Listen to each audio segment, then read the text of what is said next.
Dinas Pendidikan Kabupaten Pesawaran, Provinsi Lampung menyatakan seorang guru yang diduga hampir mencekik murid di SDN 9 Kedongdong sudah dinonaktifkan.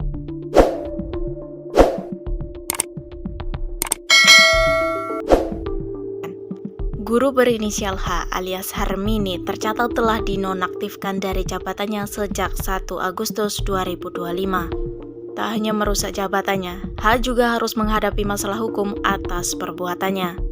Diketahui peristiwa itu terjadi pada 28 Juli 2025 di halaman SDN 9 Kedongdong saat upacara bendera berlangsung. Pada 1 Agustus 2025, Disdikbud mengeluarkan surat resmi untuk menonaktifkan H karena yang melakukan pelanggaran. Guru pengajar PJOK di SDN 5 Kedongdong Pesawaran ini diduga gangguan kejiwaan. Anca menegaskan dinas sudah memerintahkan pihak sekolah memberikan pendampingan psikologis kepada murid yang menjadi korban. Insiden intimidasi dan dugaan pencekikan murid ini kini telah dilaporkan ke pihak kepolisian. Insiden pelanggaran tersebut bukan kali pertama dilakukan oleh Guru H.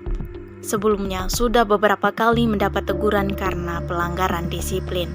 Pada Februari lalu, pihaknya bersama Korwiljam Kedongdong telah mengajukan pemeriksaan ke Inspektorat lantaran H kedapatan merokok di kelas saat mengenakan seragam dinas, serta datang ke kantor memakai celana pendek. Sebelumnya, beredar video aksi seorang guru di Lampung diduga hampir melakukan intimidasi siswanya saat upacara bendera viral di media sosial. Saat upacara berlangsung, guru wanita tersebut mendadak mendatangi siswa di barisan dengan penuh amarah hingga diduga hampir mencekik siswanya.